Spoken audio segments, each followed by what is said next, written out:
구원받게 되면 이런 찬양이 다 내 고백이 되는 거예요. 오, 맞아요. 그래요. 이게 되는데 구원 안 받은 사람은 이게 뭐지? 그런 게 있으면 참 좋을 것 같은데 뭐 이런 왠지 나하고는 거리가 먼 이 사람은 아직 거리가 먼 사람이에요. 근데 이 고백이 맞아요. 그래요. 이렇게 내 것이 돼야 돼요. 근데 내 것이 되는 비결은 뭐냐면 하나님 말씀 그대로를 믿는 거예요. 어떤 느낌을 구하는 게 아니에요. 그냥 사실 그대로.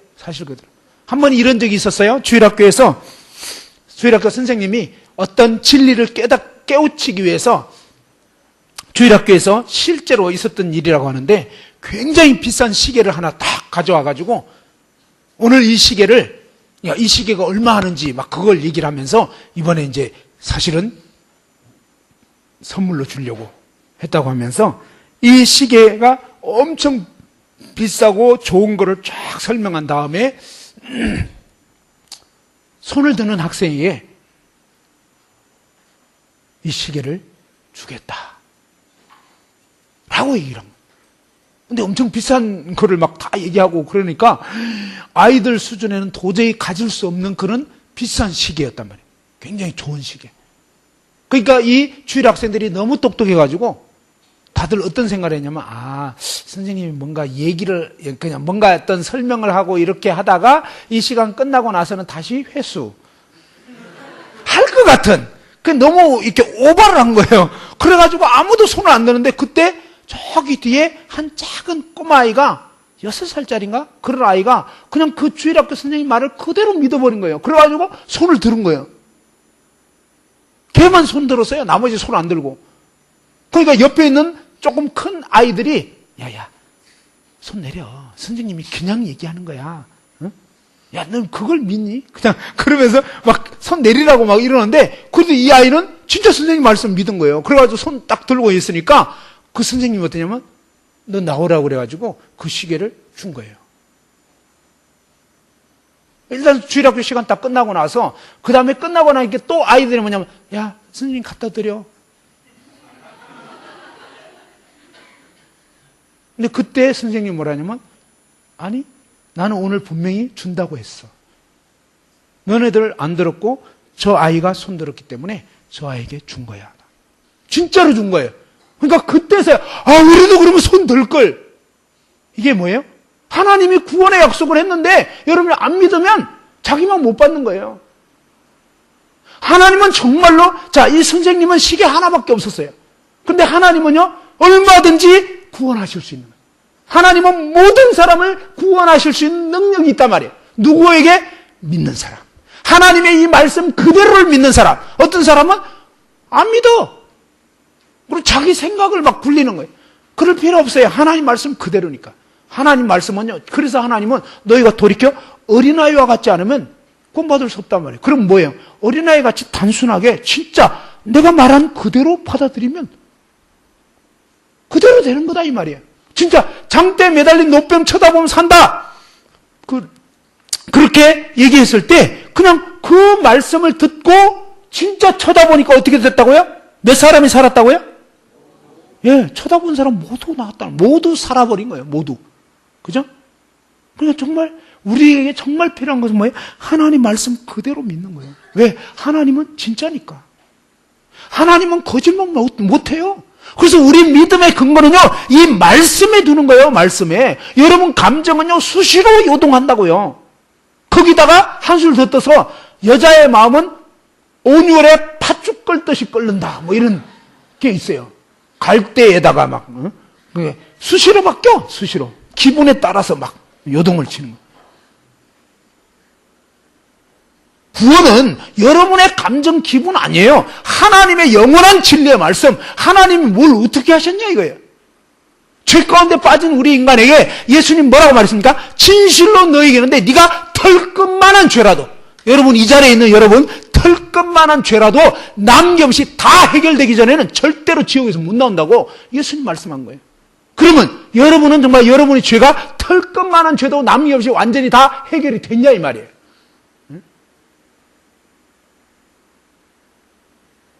로마서 3장 23절에는 보면 모든 사람이 죄를 범했다 그랬습니다. 어떤 사람이 죄를 범했다고요? 예, 오늘 이 자리에 있는 저와 여러분 모두가 다 죄를 범했다는 거예요. 하나님 다 알고 있어요. 예? 그리고 로마서 6장 23절에는 따라서 해보죠. 죄의 삭선, 사망이요. 예, 죄 지은 사람은 그냥 죽을 수밖에 없다는 거예요. 하나님은 죄값으로 사망을 요구한 거예요. 여러분의 하나밖에 없는 목숨이 죽어야 된다는 거예요. 목숨이 두 개면 하나 죄값 갖고 하나 살겠는데, 문제는 우리 인간은, 저와 여러분 모두는 목숨이 하나밖에 없는 거, 하나밖에. 그래서 내 스스로는 죄값을 갚고 살아남을 수, 구원받을 수 없다 이 말이에요. 저와 여러분은 지옥 갈 수밖에 없다 이 말이에요. 죄값으로. 그리고 계시록 20장에 가보면은, 20장 11절 이하에 보면은 마지막 백보자 심판대, 구원받지 못한 사람들 다 일어나가지고 각 사람이 자기 행위를 따라 책들에 기록된 대로 심판을 받으니, 그랬어요.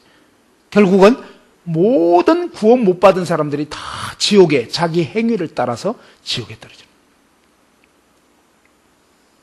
이러한 죄 문제가 완전히 해결된 사람만 생명책으로 이름이 옮겨지는 거예요. 근데 여러분이 그동안 지은 죄, 앞으로 지을 죄, 이런 죄가 하나도 남김없이 다 해결이 돼야 지옥 가는 명단에서 생명책의 책으로 이름이 옮겨질 수 있단 말이에요. 어떻게 내 죄가, 여러분이 그동안 지은 죄, 앞으로 지을 죄, 이 죄가 어떻게 해결될 수 있겠냐고요. 저와 여러분은 할 수가 없다 이 말이에요. 히브리서 9장 22절 같이 한번 찾아봅시다. 자, 히브리서 9장 22절. 처음부터 끝까지 계속 강조하지만요, 하나님 말씀이 중요한 거예요. 말씀에 뭐라고 했느냐 이거예요. 히브리서 9장 22절 다 같이 한번 읽어봅시다. 자, 히브리서 362페이지 9장 22절 시작.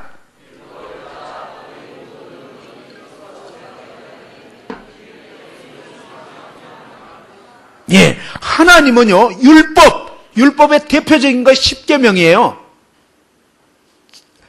율법은 10계명 외에도 굉장히 많아요. 어쨌든 이 대표적인 법을 딱 제시한 거예요. 율법을 어긴 모든 죄인은, 이런 말이에요. 율법을 어긴, 10계명 다 어겼다고 그랬잖아요. 어긴 저와 여러분 모든 죄인은 무엇으로만 그 죄가 씻겨지고 해결될 수 있느냐? 성경이 이렇게 말씀합니다. 모든 물건이 피로써 정결하게 되나니.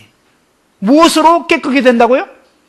피로써. 율법을 어긴 죄인인 저와 여러분의 이 더러운 죄가 어떻게 해결될 수 있느냐? 어떻게 씻겨질 수 있느냐? 하나님은요, 피로써 죄가 씻겨질 수 있다는 거예요. 피로써. 피 흘림이 없으면 죄 용서함이 없다는 거예요.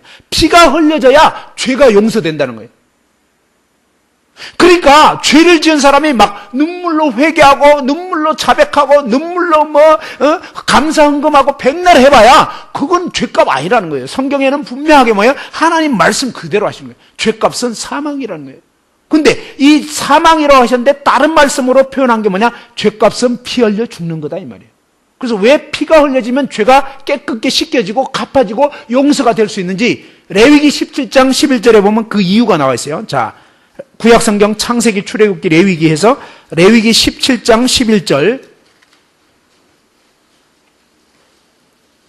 자, 레위기 17장 11절.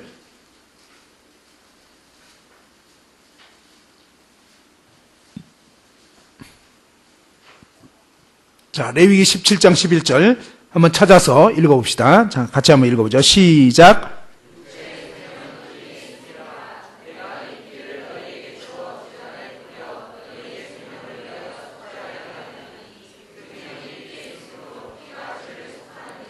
자, 우리 인간 육체의 생명은 어디에 있다고요?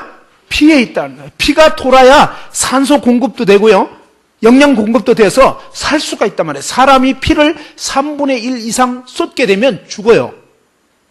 그래서 하나님은 우리 인간 육체의 생명은 피에 있다 이렇게 말씀하시면서 하나님이 내가 이 피를 너에게 주어, 하나님이 한 어떤 피를 준비해 주셨단 말이에요. 그 피를 너희에게 주어 제단에 뿌려 너희의 생명을 위하여 속죄하게 하였나니. 속죄라는 것은 갚을 속 허물죄, 여러분이 잘못한 그 죄에 대한 값을 지불하는 그런 값으로 속죄하게 했나니 생명이 피에 있으므로. 한번 따라합시다. 생명이 피에 있으므로 피가 죄를 갚느니라. 예, 목숨이 지불돼야 죄값이 지불되는 건데, 그 말은 다른 말로 하면 육체의 생명이 피에 있기 때문에 피가 쏟아지면, 피를 다 쏟으면 결국 뭐니까 목숨값이 지불된 거다 이 말이에요. 그래서 하나님께서 바로 죄 가운데 있는 저와 여러분을 그 죄에서 구원해 주시기 위해서 한 생명을 준비하셨다는 거예요. 그 생명이 누구겠어요? 그 생명이 바로 예수 그리스도라는 거예요. 하나님의 아들, 삼위일체 하나님 중에서 아버지 하나님, 아들 하나님, 성령 하나님, 그 중에서 하나님 아버지께서 죄에 빠진 저와 여러분을 구원하시기 위해서 하나님의 아들 예수 그리스도를 이 땅 가운데 인간의 몸을 입고, 원래는 하나님이에요. 하나님이 인간의 몸을 입고 이 세상에 오신 분이 누구냐? 예수 그리스도단 말이에요. 예수 그리스도 외에는 구원자가 없어요. 그 예수 그리스도는 아무런 죄가 없는 하나님이시단 말이에요. 그분이 아들 하나님이신 그분이 인간의 몸을 입고 이 세상에 오신 거예요. 왜? 우리를 죄에서 구원해 주시기 위해서.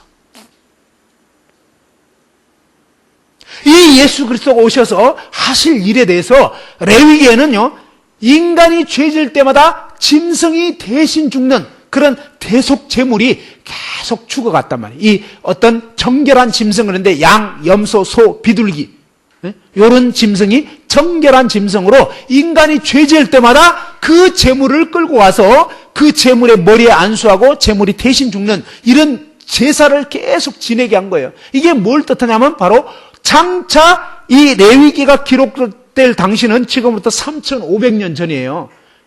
그때로부터 뭡니까? 1,500년 후에 뭐예요? 예수 그리스도께서 오셔가지고 십자가에 피 흘려 돌아가실 그 일을 미리 뭐예요? 그림으로 보여주는,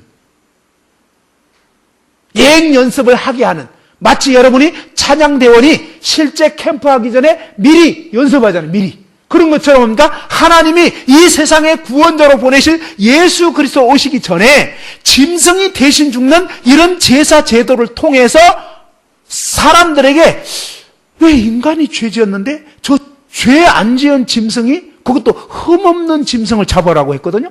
정결한 짐승을. 왜 저 짐승이 계속 죽을까? 피를 흘리면서 죽어야 돼. 이 과정을 통해서 계속적으로 하나님이 우리 인간에게 오실 구원자의 당할 일을 계속 뭐예요? 염두에 두게 한 거란 말이에요.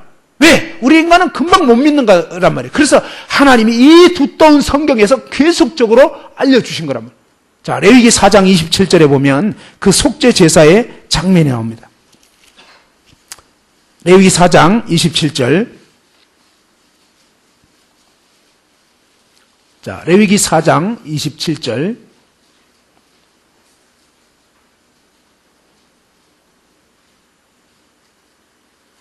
자, 한번 교대로 읽어봅시다. 제가 한 절 읽고 여러분이 한 절 읽으시고. 자, 만일 평민의 한 사람이 여호와의 계명 중 하나라도 부지 중에 범하여 허물이 있었는데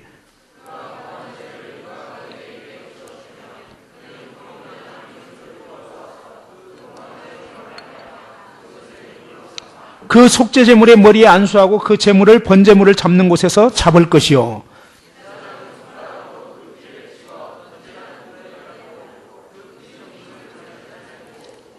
31절에 보면 그 모든 기름을 화목 제물의 기름을 떼어낸 것 같이 떼어내 제단 위에서 불살라 여호와께 향기롭게 할지니 제사장이 그를 위하여 속죄한즉 그가 죄 사함을, 죄 용서함을 받으리라.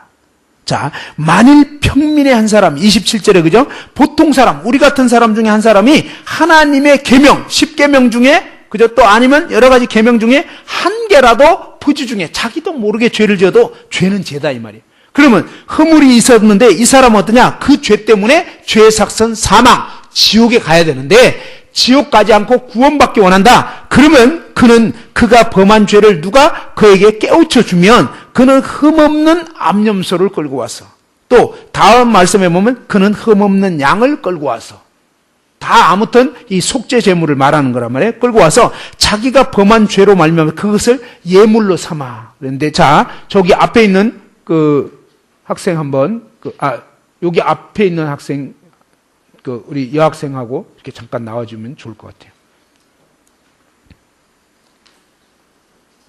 저기 가방, 검은 가방 갖고 나오고요. 뭐 물건 들었어요? 아니죠?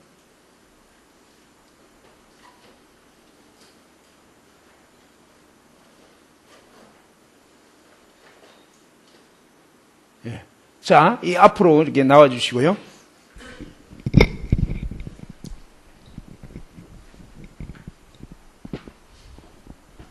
자, 예, 여기. 쓰고 좀, 꽤 무겁네. 이 죄짐이 이렇게 무거운 거라고, 사실은. 자, 이렇게 이 학생이 오늘 여러분을 대표해서 선 거예요. 여러분이 지금 이 자리에 선 거라면. 여러분이 지금 이렇게 무거운 죄짐을 지고 있단 말이에요. 이해됐죠? 여러분의 죄보따리. 이 죄 때문에 지옥 갈 수밖에 없는 거예요. 근데 하나님께서 뭐라냐면 이렇게 하나님 앞에서 자기가 범죄한 죄인인 걸 누가 그에게 깨우쳐주면, 그러니까 이번에 말씀 들으면서 내가 정말 죄를 지었구나. 왜? 하나님 말씀에 비춰보면 다 아는 거예요. 죄를 막 느끼려고 하지도 말아요. 그냥 말씀 그대로라니까. 그래서 이 말씀에 비추었을 때 내가 정말 죄를 지었구나. 그죠? 정말 죄인입니다. 이게 인식이 됐어요? 인식 안 됐어요? 죄를 지었어요? 안 지었어요? 지었어요. 네, 죄를 지었단 말이에요. 그러니까 이 죄란 말이에요. 이 죄를 가지고 그냥 지옥에 떨어지기를 원해요? 죄를 벗고 천국 갈 수 있다면 구원받기를 원해요? 구원받기를 원해요. 구원받기 원한다고 그랬어요. 그러면 어떠냐? 구약시대, 옛날 시대, 예수님 오시기 전에는 흠없는 양 혹은 흠없는 염소, 그죠? 이런 속죄 제물, 죄를 갚는 제물을 끌고 와야 된단 말이에요. 그래서 성막이라고, 하나님의 집이라고 하는 성막으로 오면, 저 같은 사람 제사장인데 제사장이 와서 얘기를 하는 거예요. 어떻게 왔냐고 물어보면 제가 이번에 거제 캠프에서 정말 죄인인 거를 알았습니다. 그래서 구원받고 싶어서 왔습니다. 죄를 벗고 싶어서 왔습니다. 라고 이제 얘기를 하면, 그러면 이 흠없는 제물의 머리에다가 안수하세요. 안수는 뭐냐면 두 손을 머리에 딱 얹는 거예요. 여기에 보면 이 여학생은 뭐예요? 흰 옷을 입고 있잖아요. 뭐예요? 흠없는 어린 양. 사실은 뭐예요? 예수 그리스도를 의미한다, 이거예요. 자, 제물의 머리에 두 손을 딱 얹어보세요. 자, 됐죠? 자, 여기 딱 닿아야 돼요, 이렇게. 그러면 두 가지 뜻이 있어요. 하나는 뭐냐면, 이 제물이 곧 나랑 마찬가지입니다. 동일시. 한번 따라해보자. 동일시.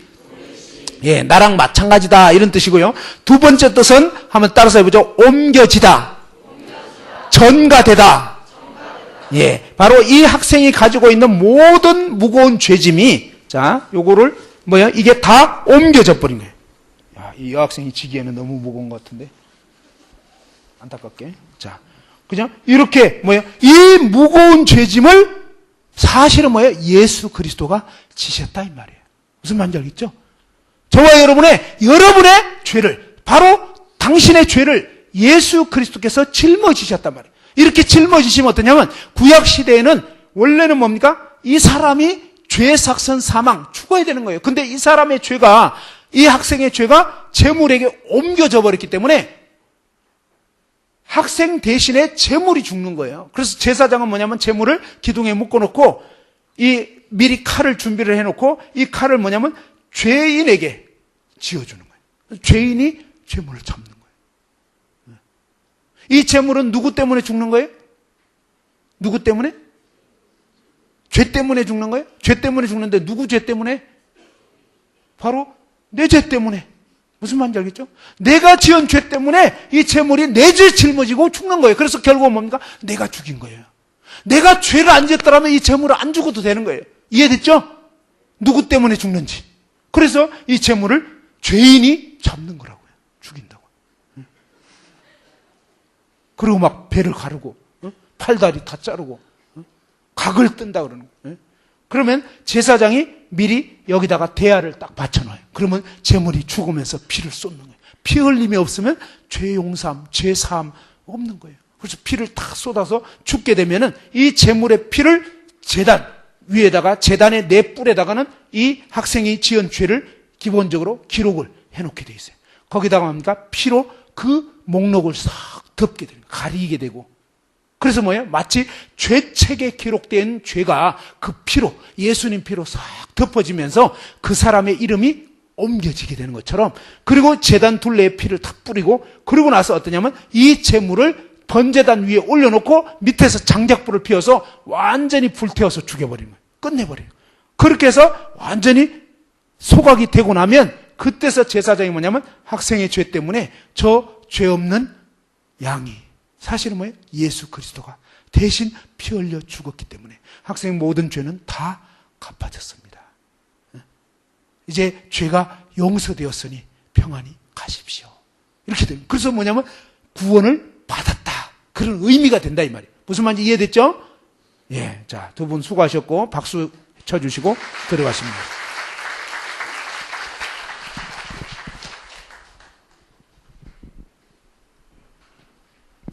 자, 구약시대는 사실은 뭐냐면 인간이 죄를 지을 때마다 이렇게 제물이 계속적으로, 사실은 양이 계속 죽어간 거예요. 양, 염소, 막 비둘기, 막 이런, 계속적으로. 근데 그 제물이 다 사실은 예수님을 의미한 거란 말이에요. 이사야 53장 한번 보십시다. 자, 이사야 53장.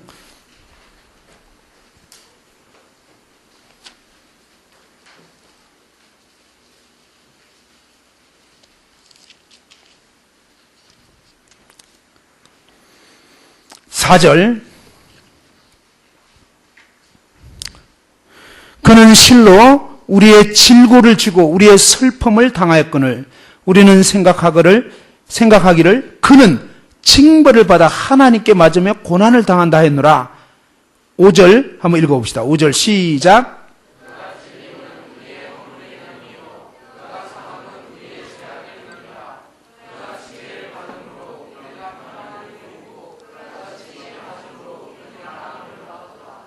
예, 이 말씀에서 뭐라고 얘기했습니까?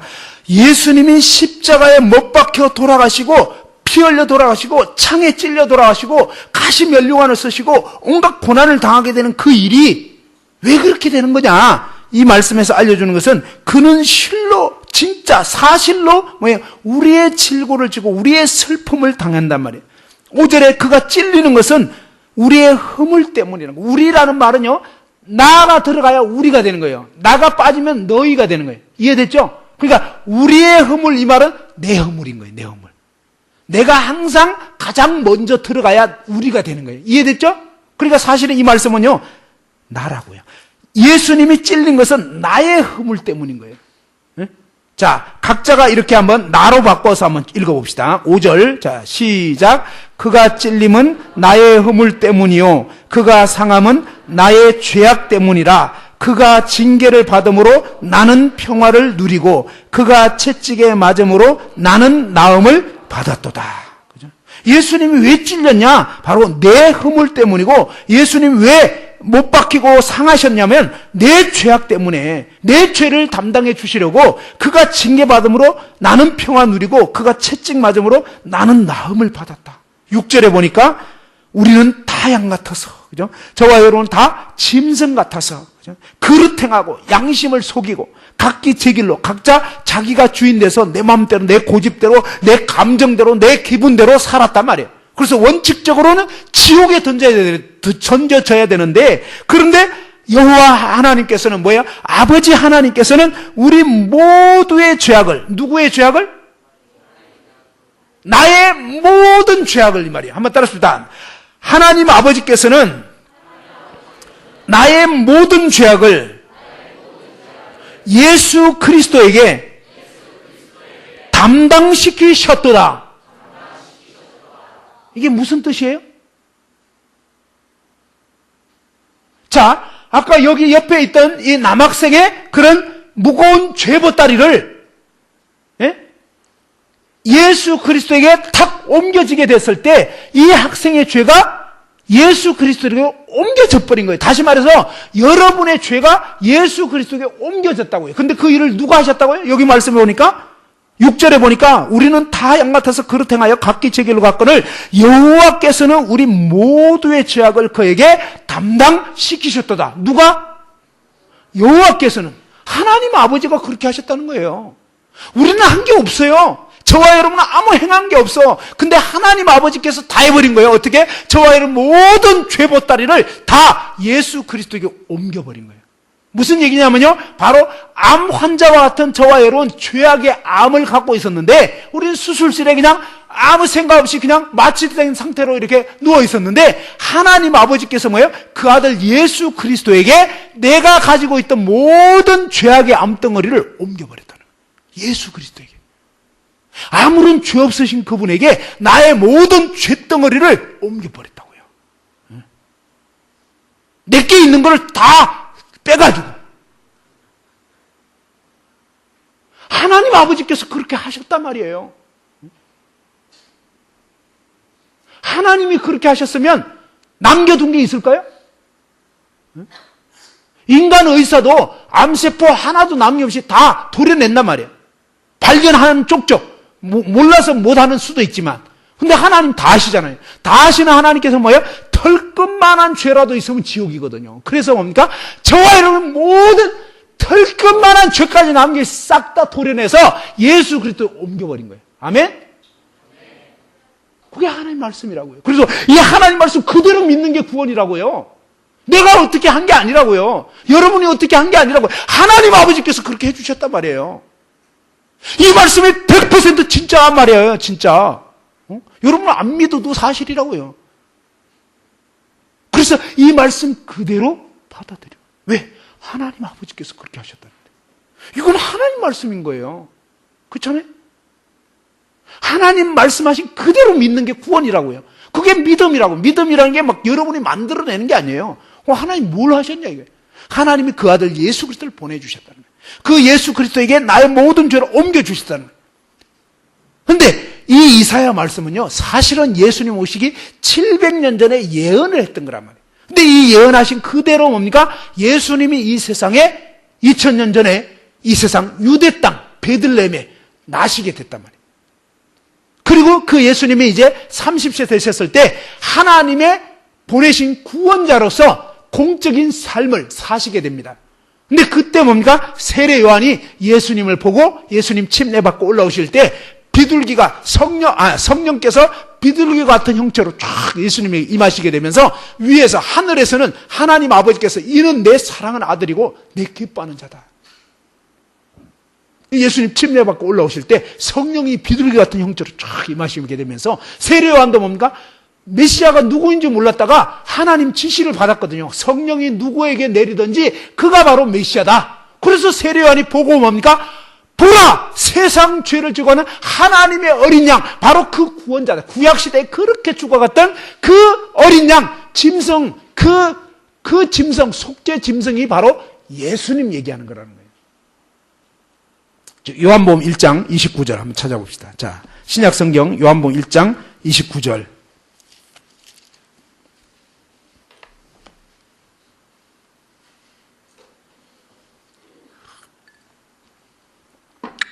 다 같이 한번 읽어봅시다. 요한복음 1장 29절 시작.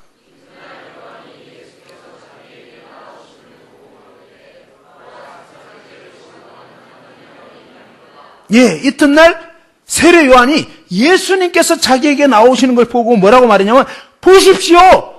무슨 죄를 지고 간다고요? 세상 죄. 그럼 세상 죄를 지고 가는 하나님의 어린 양. 근데 이게 무슨 얘기냐면요, 온 세상 모든 사람의 죄를 말하는 거란 말이에요. 아담서부터 마지막 태어날 인간의 짓는 죄까지 예수님이 다 지고 가셨다 이 말이에요. 하나님이 그렇게 해버린 거. 아까 이사야 53장 6절 말씀에 여호와께서는 우리 모두의 죄악을 그에게 담당시키고, 그죠? 그 말씀 그대로 뭡니까? 하나님 아버지께서 저와 여러분 이 자리에 있는 모든 사람의 죄, 이 자리에 없는 사람의 죄, 모든 사람의 죄를 예수 그리스도에게 다 옮겨버렸다는 거예요. 그리고 그 예수 그리스도께서 어떻게 하시냐? 죄 삭은 사망, 죽어야 이 죄가 갚아지는데 원래는 여러분이 죽어서 지옥에 던져야 되는데 예수 그리스도께서 여러분을 대신해서 뭐예요? 바로 그 지옥 형벌을 받으신 거란 말이에요. 그 죄값을 담당하신 거란 말이에요. 어떻게 그 대신 죽으신다 이 말이에요. 죄값은 사망이니까. 대신 피 흘려 죽으신단 말이에요. 피 흘림이 없으면 죄 사함이 없다고 그랬어요. 그래서 예수님이 십자가에 못 박혀서 피 흘려 죽으심으로 저와 여러분 모든 죄를 대신 갚으셨단 말이에요. 요한복음 19장 30절에 보면 이렇게 온 세상 모든 사람의 죄, 여러분의 모든 죄를 다 예수님이 짊어지고 가셔서 마지막 요한복음 19장 30절 십자가에 못 박혀서 돌아가시면서 운명하실 때, 돌아가실 때 뭐라고 말씀하셨냐면 19장 30절 다 같이 한번 읽어보죠. 자, 시작.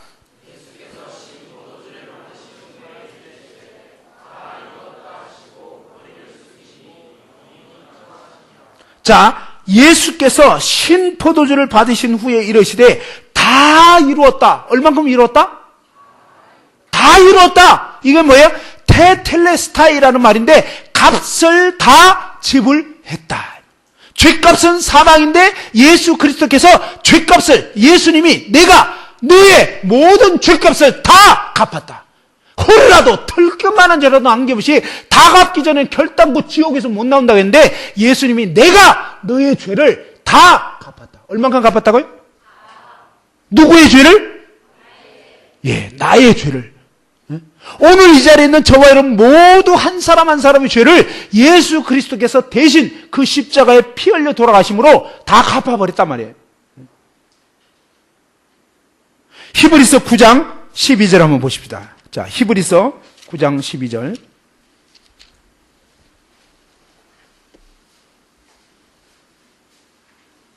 한번 읽어봅시다. 히브리서 361페이지입니다. 361페이지 히브리서 9장 12절. 자, 다 같이 읽죠. 시작.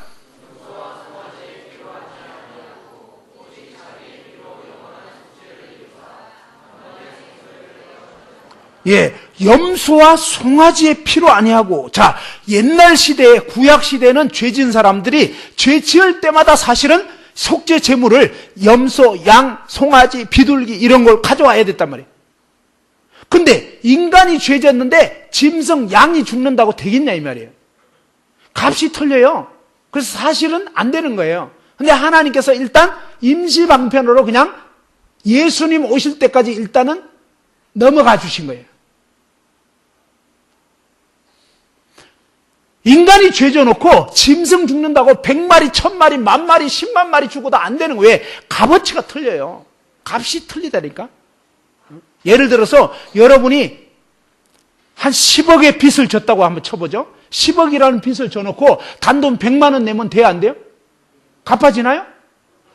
얼만큼 갚아야 갚아지는 거죠? 예, 10억 이상 내는 건 얘기 안 해. 그건 상관없다고요. 근데 10억보다 모자라면 무조건 안 되는 거예요. 그렇죠? 그런 것처럼 뭡니까? 우리 인간이, 저와 여러분이 죄를 지었는데 우리가 구원받으려면 우리의 이 죄값이 갚아져야 되는데, 그런데 어떻게 했냐? 하나님은 그 아들 예수 그리스도를 보내셨는데 이 예수 그리스도는 누구냐면 아들 하나님이라고요. 요한복음 1장에 보면 태초에 말씀이 계시니라, 이 말씀이 하나님과 함께 계셨는데 이 말씀이 곧 하나님이시다.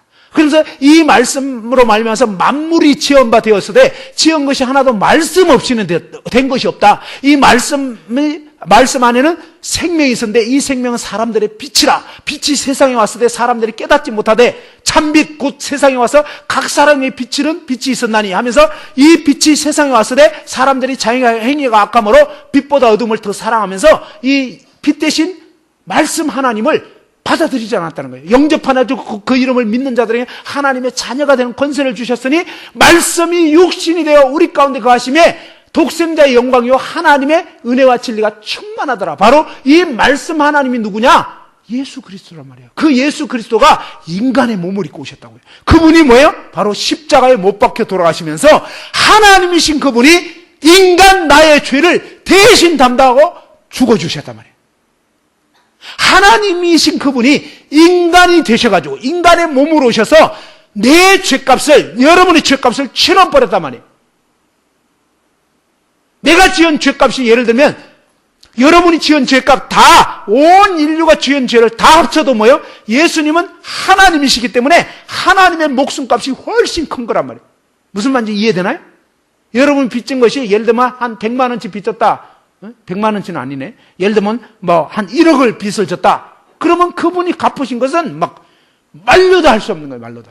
그러니까 어마어마한 값으로 예수 그리스도의 그 생명으로, 그 피로 저와 여러분 모든 죄를 영원히 갚아버린 거예요. 영원히. 무슨 말인지 알겠어요? 하나님의 목숨이 대신 지불된 거란 말이에요. 근데 원래 하나님은 죽으실 수 없는 분이에요. 왜? 영원자니까. 그래서 뭐예요? 죽으실 수 있는 인간으로 오신 거다 이 말이에요. 그리고 인간이 죄를 지었기 때문에 인간이 죽어야 되는 건 사실은 누군가 인간이 죽어야 되는데 성경에 보니까 모든 사람이 죄를 범했다는 거예요. 그러니까 공자, 맹자, 석가모니, 소크라테스 할 것 없이 모든 인간이 다 죄인이라. 그러니까 어떤 종교로도 다 지옥인 거예요. 근데 하나님께서 유일하게 하나님의 아들 하나님이신 예수 그리스도를 이 땅에 보내셔서 그 예수 그리스도께서 여러분의 죄를, 오늘 이 자리에 있는 여러분 한 분 한 분의 모든 죄를 예수님이 대신 짊어지시게 된 거단 말이에요. 하나님 아버지께서 예수 그리스도에게 다 여러분의 죄를 옮겨버렸다고요. 그리고 예수님이 대신 짊어지고 가시다가 마지막 십자가에 뭡니까? 못 박혀 돌아가시게 된 거단 말이에요. 돌아가시기 전에 뭐예요? 겟세마네 동산에서 아버지 이 잔을 내게서 옮기시옵소서. 할 수만 있거든. 뭐예요? 다른 길이 혹시 있다면 다른 길 없어요. 그렇기 때문에 결국 예수님이 내 원대로 마시고 아버지 원대로 하십시오. 그분이요 인성을 가지셨기 때문에 인간적으로는 두려운 거예요. 이게 또한 뭐예요? 예수님은 하나님 아버지와 한 번도 떨어진 적이 없어요. 그 다음에 또 어떻게 됩니까? 이게 온 인류의 죄를 덮으시는 거예요. 여러분 똥물 덮어 쓰는 거 좋아요? 한 사람의 똥물 덮어 쓰는 거 좋아요? 싫죠?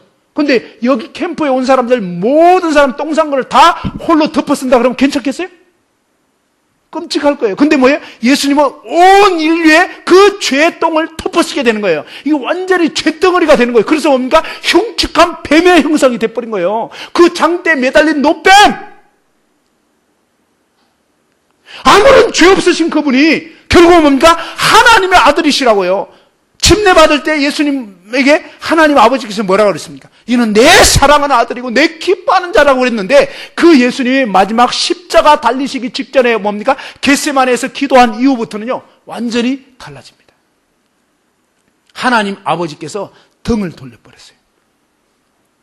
그리고 마지막에는 어떻게 하신지 아십니까? 십자가에 매달렸을 때 엘리 엘리 라마 사박다니 그랬습니다. 이거 두려운 하나님 어찌하여 나를 버리셨나? 하나님 아버지가 아들 하나님 버려버린 거예요. 그냥 누구 때문에? 하나님이 얼마나 무서운 분이냐면요 아들일지라도 죽여버리는 거예요. 그냥 심판해버린단 말이에요. 그러니까 하나님이 죄를 얼마나 싫어하냐면 사탄 지옥에 보내버리고 그 다음에 어떻습니까? 자기 아들이시지만 저와 여러분을 구원하기 위해서 그 아들을 죽이신 거란 말이에요. 하나님은 죄를 반드시 심판하시는 거예요. 그냥 봐주실 수 없는 분이에요. 너무나 공의로운 분. 그래서 정말로 두렵게 그 모든 죄를 아들에게 철저하게 갚아버린 거예요. 하나님 아버지의 그 영원한 진노를 영원자이신 그 아들 하나님이 저와 여러분 모든 죄를 대신 덮으시고 못 박혀서 돌아가신 거예요. 하나님 아버지께서 그렇게까지 하셨단 말이에요.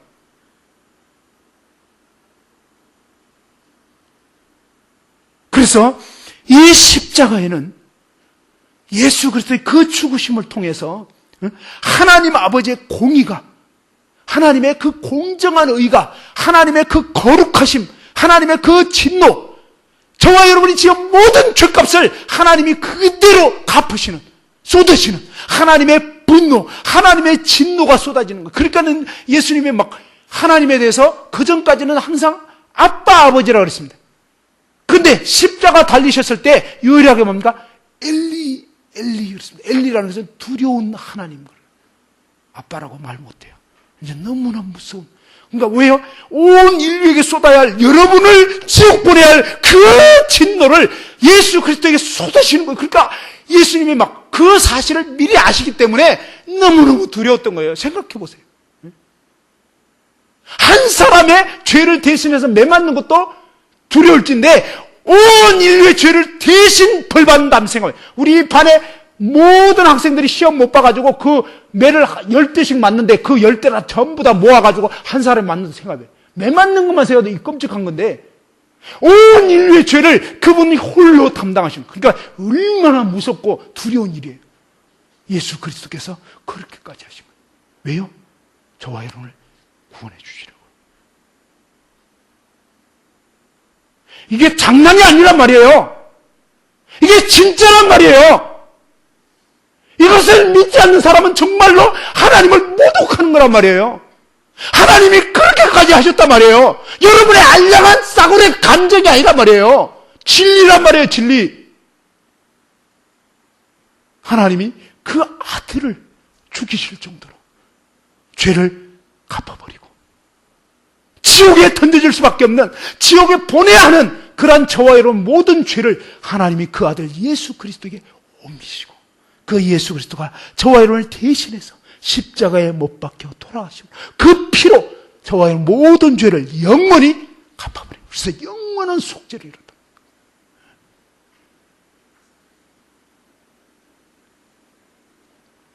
여러분, 옛날에 엄마가 여러분 낳을 때요, 요즘에는 뭐 제왕절개 수술도 있고 이러지만 옛날에는요, 엄마가 아기 놓다가 죽는다니까요. 그래서 저 그런 얘기 들었어요. 제 친구 엄마 얘기를 들었는데, 제 친구 엄마가 9남매를 낳았어요. 저희 엄마는 7남매인데 저희 어머님 이제 먼저 돌아가셨고, 친구 어머님은 9남매를 낳은 그런 분인데, 그 어머님이 아기 낳을 때 얘기를 해주시더라고요. 그러니까 연세 드셔서 얼마 전에 이제 소천하셨어요. 근데 그 어머님 하는 얘기가 뭐냐면, 바로 그 해산할 방에 들어가기 전에 신발을 이렇게, 고무신이 있어요. 옛날에는 고무신 신었거든요. 이 산모 몸을 안고서 신발을 이렇게 뭐냐면 바깥으로 이렇게 그 섬돌에서 이렇게 밖을 향하게 하는. 그러면서 아기 노로 들어가면서 내가 이 신발을 다시 신을 수 있을까? 옛날 엄마들은요, 아기 놓다가 많이 죽었어요. 그 아기 놓기 위해서 자기 목숨을 맞바꾸는 거예요. 예수님은 우리를 낳으시기 위해서, 우리를 구원하시기 위해서 그분 자신을 내어주신 거예요. 아기 놓는 정도가 아니에요. 그분은 진짜 대신 죽으심으로 우리를 살려낸 거랍니다. 6.25 때 그런 적이 있었어요. 이것도 실화인데요. 어느 날 이 6.25 전쟁 터져가지고 한참 이제 공방전 왔다 갔다 할 때, 어느 날 이 한 미군이, 제가 정확한 기억은 안 나는데 아마 파주인가 어디 쪽을 이렇게 다리 밑을 지나서 이렇게 막 걸어가는데 애기 울음소리가 들리더니, 그때가 한참 추울 때였던 거예요. 굉장히 날씨가 막 춥고 막 얼음이 얼고 그런 추운 때인데, 이상하게 어디서 애기 울음소리가 나서 무슨 일인가 하고서 가만히 들어보니까 다리 밑에서 나는 거예요. 근데 다리 밑에 내려가 보니까요, 어떤 일이 있었냐면, 어떤 아줌마가 갓난 아기를, 그 엄마가 갓난 아기 자기 아들을 살리겠다고 그냥 그 추운 날씨에 애를 막 안다가 이제 옷을 벗어가지고 거의 이제 벗은 몸이 돼가지고 이 아기를 그냥 안고서 이 엄마가 얼어 죽은 거예요. 애 살리겠다고. 실화예요. 그래서 이 미군이 그 장면을 보고 너무너무 안타까운 마음이 들어서 그 엄마를 양지 바른 곳에 묻어두고, 그리고 그 아기를 갖다가 양자로 입양을 한 거예요. 삼은 거예요. 그 아이가 이제 이 양아버지 따라서 미국에서 자라난 거예요. 한 30년 후에 한국에 이제 그 나중에 아빠로부터, 그 미군 아빠로부터 이제 얘기를 들은 거예요. 너 엄마가 어떻게 된 건지, 너를 어떻게 살렸는지. 이 아들이 30여 년 지난 후에 한국에 와가지고 그 엄마의 무덤에 가가지고 이 아들이 자기 옷을 벗어주면서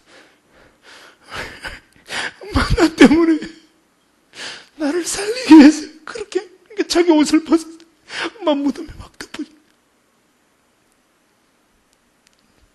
저와 여러분이 지옥 가야 된다고요? 우리는 정말로 못된 놈 아니에요? 근데 예수 그리스도께서 저와 여러분을 대신해서 그 십자가에 못 박혀 돌아가시고 저와 여러분을 구원하시기 위해서 하나님의 그 진노를 받으시고 죽기까지 우리를 사랑하신 거예요. 이게 진짜란 말이에요. 우리는 아무 행한 것이 없었는데 오직 예수 그리스도의 그 공로로, 바로 그 엄마가 막 이 얘기를 막 감싸준 그것 때문에 얼어 죽지 않고 살아남게 된 것처럼 우리가 얼어 죽었어야 하는 건데 그분이 대신 얼어 죽은 거예요. 엄마가 대신 죽은 거잖아요.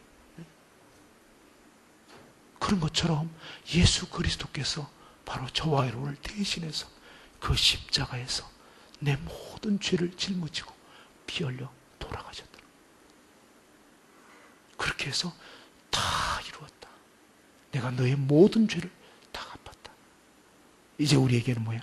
바로 그 죽으시고 예수님이 사흘 만에 이제 모든 것을 끝내셨을 때 이제 아버지 하나님께서 성령의 능력으로 그리스도를 죽은 자 가운데서 다시 살아나게 하시고, 그리고 이제는 뭡니까? 이 예수 그리스도를 주와 구주가 되게 하시고, 그분이 이제 부활 성천하셔서 하나님 우편 보좌에 앉히셨는데 이제는 뭡니까? 온 천하에 누구든지 이 예수 그리스도를 믿으면 영생하게 되고 구원받게 되고 모든 죄가 사해지고, 이제 그 예수 그리스도를 나의 주, 나의 하나님,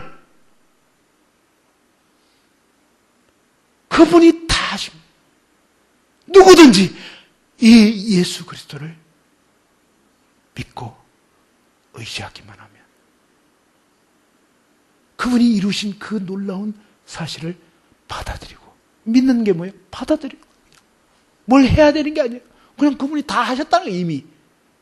그래서 뭐예요? 믿음은 그냥 듣고 그렇구나 하고 받아지는 그게 믿음이에요. 사실이니까.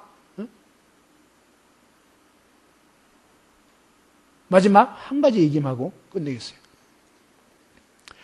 이것도 실제 있었던 일이에요. 2차 세계대전 당시에 중국에 두 고아 형제가 살았습니다. 부모님은 일찍 돌아가셨고요. 두 고아 형제가 살았는데, 근데 형은 독실한 거듭난 크리스찬이었었어요. 근데 동생은 완전히 깡패야. 맨날 술 마시고 막 패싸움하고 나쁜 짓 하고 이러는데, 이 형이 동생 위해서 털 기도하면서 동생 보고 너 그렇게 살면 안 된다. 지옥 간다. 예수님 믿어야 된다. 아무리 얘기해도 이 동생이 또 설교 그러면서 듣기 싫어하고. 근데 어느 날 정말 이 형은 동생 생각하면 늘 불안한 거예요. 그래서 참 기도하면서 하나님께 정말 동생을 위해서 기도하고 그랬는데, 어느 날 이 동생이 그날도 막 밤늦게까지 안 돌아오는데 새벽 1시쯤 됐는데 갑자기 막 그냥 대문을 막 두드리니 형 빨리 문 좀 열어줘 막 그런 거예요. 다급한 목소리. 그래가지고 무슨 일인가 이거 형이 막 뛰쳐나가가지고 대문을 탁 열었는데 동생이 후닥닥 뛰어오면서 방안을 들어왔는데 형, 나 좀 숨겨줘. 그런데 보니까 피 묻은 옷을 입고. 그날 이 술집에서 싸움이 벌어져가지고 홧김에 순간적으로 뭡니까? 칼로 상대방을 찔러 죽인 거예요. 찔렀는데 그냥 죽어버렸어요. 피 묻은 옷을 입고 막 황급하게 도망쳐온 거예요. 그래서 막 숨겨달라고 그러니까 형이 그때 뭐냐면 딱 마음에 드디어 올 것이 왔구나. 형은 늘 불안했거든요. 얘가 이러다가 사고 치지. 근데 그 장면을 보고요, 야 빨리 옷 벗어 그래. 그 피 묻은 옷을 동생이 벗었어요. 근데 형도 자기가 깨끗한 옷을, 자기 옷을 탁 벗더니 이거 빨리 입고 저쪽으로 숨어. 그리고 이 형이 동생의 피 묻은 옷을 대신 입은 거예요. 막 동생이 숨은 다음에 그러자마자 이제 막 경찰들이 이놈 어디 갔지 막 쫓아오는데 보니까 피 묻은 옷을 입은 형이 있는데, 형하고 동생하고 닮았으니까 밤중이고 이러니까 분간이 안 되는 거예요. 그 범인인 줄 알고, 왜? 피 묻은 옷을 입고 있잖아요. 증거가 있잖아요. 그래가지고 그냥 딱 수갑 채워가지고 이놈 여기 있구나 잡아간 거예요. 경찰서에 끌려가가지고 뭐예요?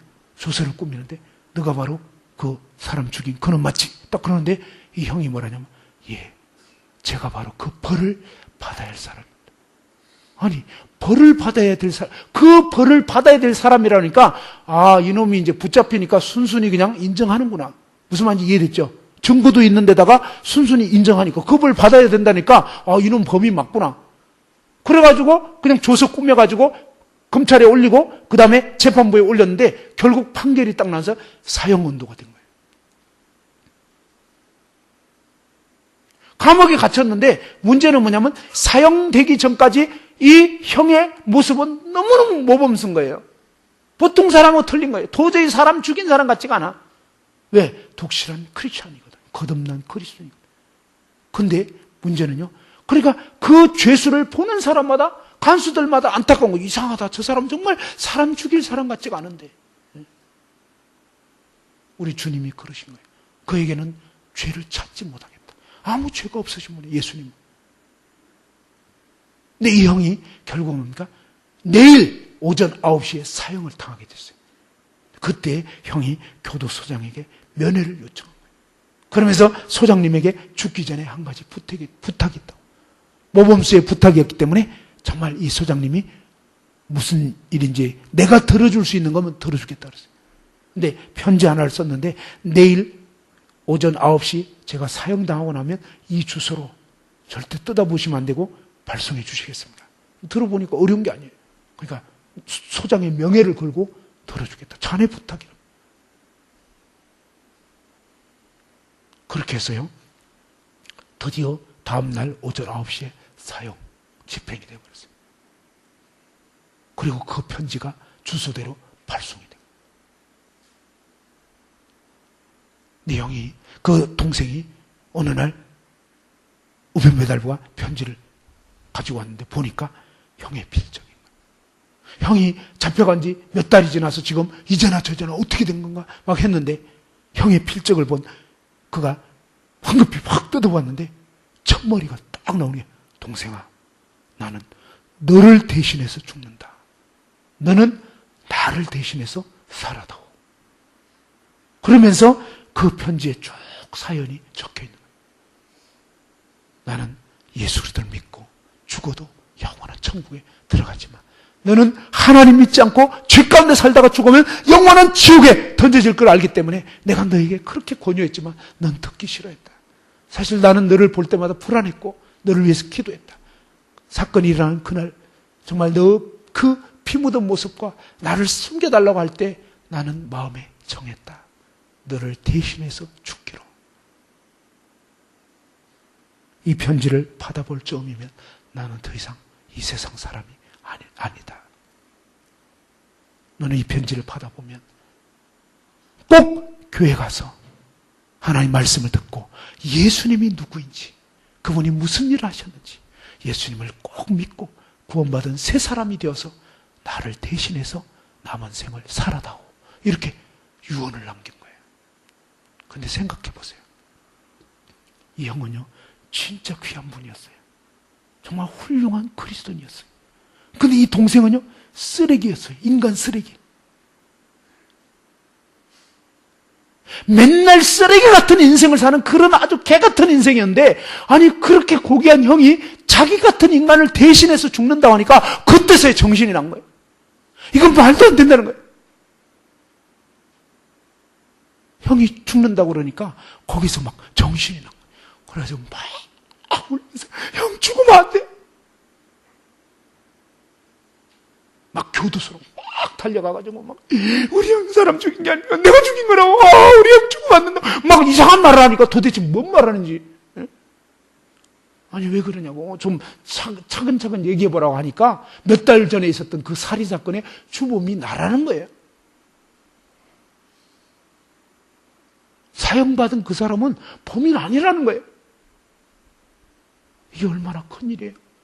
아니 범인은 살아있고 애꿎은 사람이 죽었단 말이에요. 이건 너무나 큰일이었기 때문에 2차 세계대전 당시에 실제 중국에서 있었던 일이에요. 그래서 큰 사건이 돼가지고 다시 조사를 해보니까 진짜 이 동생이 범인인 거예요. 형은 그냥 애꿎은 사람 죽은 거란 말이에요.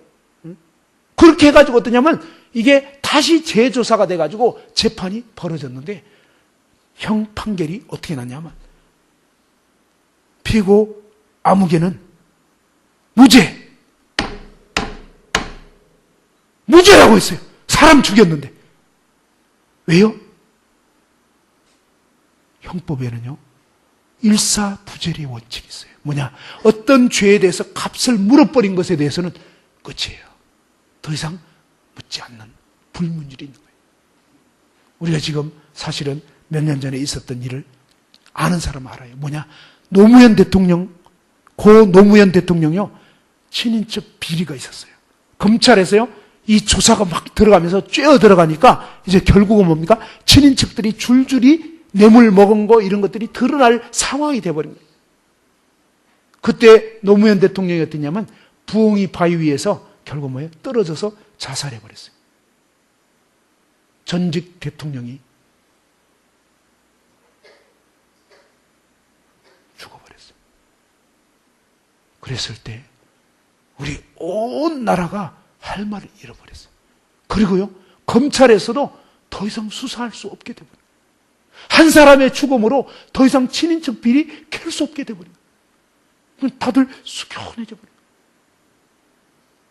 물론 이분들은 문제가 있었어요. 죄가 있었어요.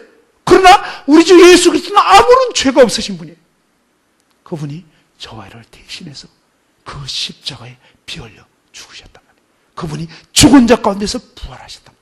그래서 아버지 하나님께서는 바로 모세가 광야에서 뱀을 든 것처럼 인자가 들려하리니 이는 저를 믿는 자마다 멸망하지 않고 영생을 얻게 하려 하십니다. 우리는요, 오직 예수 그리스도 그분을 믿는 믿음으로, 오직 그 예수님이 나의 모든 죄를 대신 짊어지시고 피 흘려 죽으시고 부활하신 그 예수님의 공로로, 이 예수님 때문에 우리는 내 모든 죄가 영원히 속해져 버린 거예요. 한번 따라합시다. 예수 그리스도께서 내 모든 죄를 영원히 영단번에 갚아주셨다. 진짜로 그렇게 하신 거예요. 그래서 이 놀라운 하나님의 그 놀라운 사랑, 여기에는요 하나님의 두려운 심판, 공의라 그럽니다. 하나님의 공정한 의가 드러난 거고요. 그 다음에 뭡니까? 하나님의 말할 수 없는 사랑이. 그래서 뭡니까? 우리가 휴식 시간에 불렀던 그 찬양, 아름다우신 그 찬양 16장 다시 한번 불러봅시다. 이게 그 찬양이라고. 16장 잠깐 한번 반주 좀 해주시고요. 한번 이 가사의 의미가 뭔지 생각해 보라고요. 내 안에 주를 향한 이 노래, 영원한 노래 있으니 날 향한 주님의 크신 사랑. 그죠? 주님이 나 같은 죄인, 인간 쓰레기, 그러한 나 같은 죄인을 향한 그 주님의 크신 사랑, 영원히 찬양하리라. 영원히 찬양하리라. 아름다우신, 오 놀라우신, 형언할 수 없는, 표현할 수 없는 사랑이란 말이에요. 어떻게 해요? 아니, 어떻게 하나님이 인간, 나 같은 죄인을 위해서 죽어주실 수가 있냐, 이 말이에요. 그리고 하나님 아버지는 어때요? 자기 하나밖에 없는 아들을, 여러분, 아브라함에게 뭐예요? 독생자 그 이삭을 번제로 바치라고 했어요. 근데 하나님이 마지막 순간에 딱 멈추게 합니다. 그리고 어떠냐면 하나님이 순양 한 마리가 숯불에 걸려요. 무슨 얘기냐면 하나님이 아브라함의 자식은 아끼시고 하나님이 자기 아들을, 그게 하나님 얘기라고요. 우리는 야, 하나님 해도 너무해. 어떻게 아브라함에게 그렇게 독자를 바치라고 해? 하나님 너무해. 아니에요. 그게 하나님 얘기라고요. 하나님이 자기 하나밖에 없는 아들을 정말 사랑하는, 단 하나밖에 없는 그 아들 예수 그리스도를 십자가에 내어주신 거예요. 왜요? 저와 너를 구원하시려. 그게요, 이게 말이 안 되는 거예요. 정말 있을 수 없는 일이, 너무나 놀라운 그런 일이기 때문에 이 십자가의 사랑을 제대로 알고 믿으면요, 정말 형언할 수 없는 사랑. 그래서 이 사랑을 정말로 생각할 때마다 하나님께 감사하게 되고 하나님께 정말 예배하게 되고 그렇게 되는 거예요. 16장 한번 같이 불러봅시다. 1절만 한번 2절을 불러보죠. 십자가 그 사랑.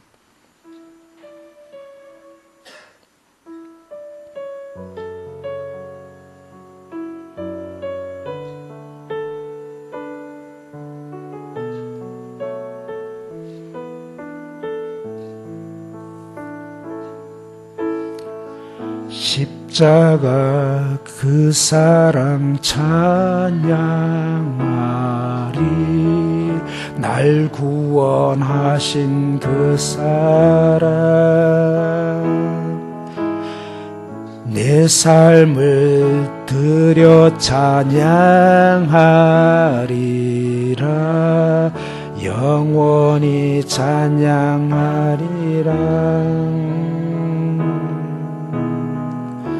영원히 찬양하리라.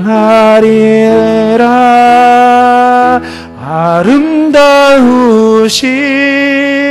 오 놀라우신 영원할 수 없는 사랑 오 위대하신 하나님의 사랑 영원히 찬양하리.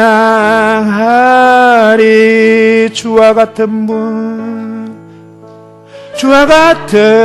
분은 없네. 이 세상 그 누구도 주와 같은 분은 없네. 누구도 이길 수 없네. 아름다우신 오 놀라우신 영원할 수 없는 사랑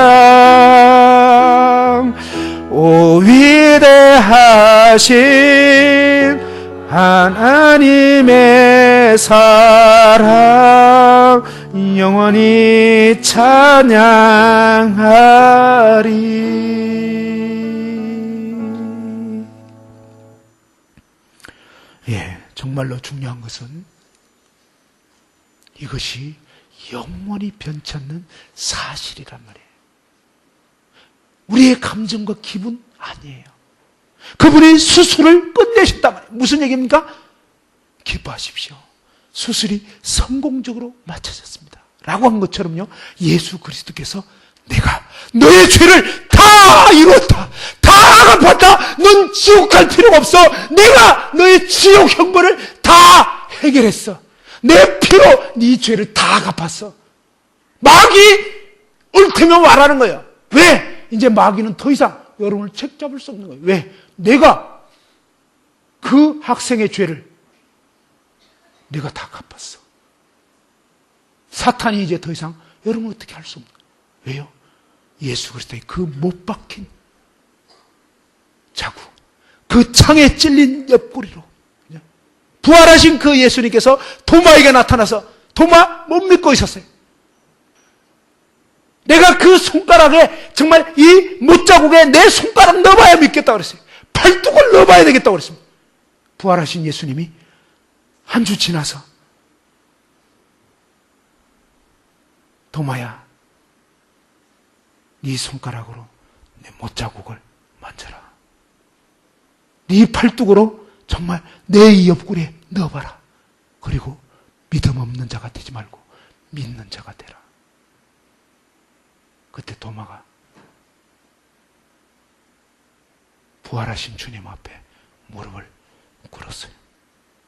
나의 주, 나의 하나님입니다.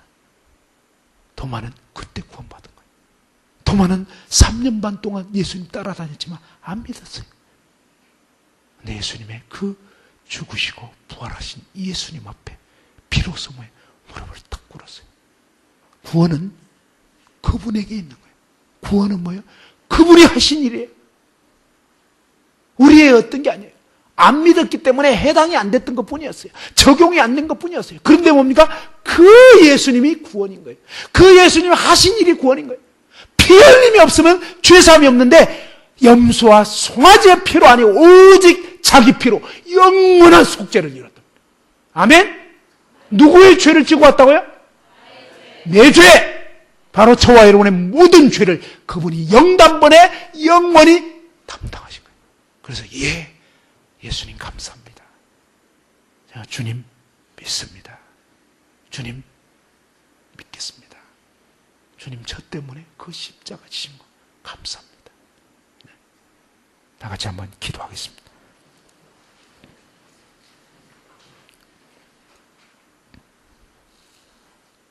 구원은 감정이 아닙니다.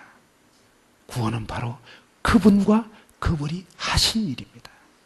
마치 의사 선생님이 수술을 성공적으로 마쳐버린 것이 환자는 아무것도 행한 것이 없었는데 의사 선생님이 전적으로 다 해버린 것처럼 예수 그리스도께서 100% 저와 이런 모든 죄를 영원히 갚아버린 거예요. 예수님의 그 보배로운 피로, 그 피로 내 죄를 씻어버린 거예요. 내 죄를 갚아버린 거예요. 그분의 죽으심과 부활이 우리의 구원, 나의 구원이에요.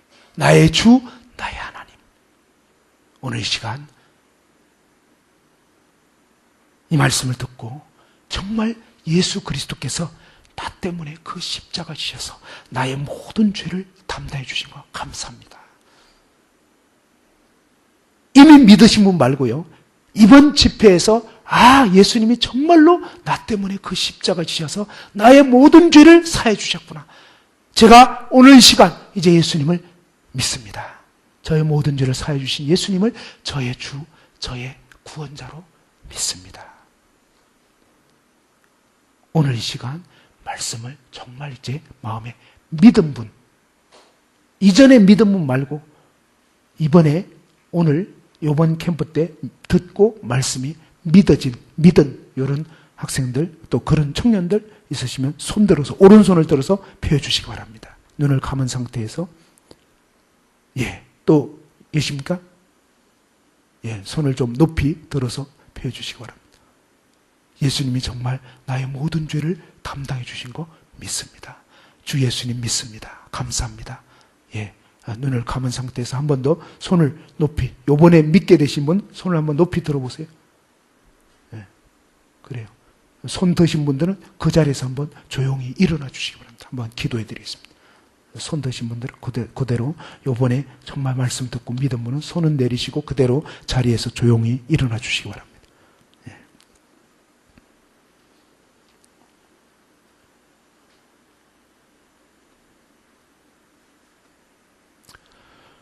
예수 그리스도께서 여러분의 모든 죄를 담당해 주셨어요.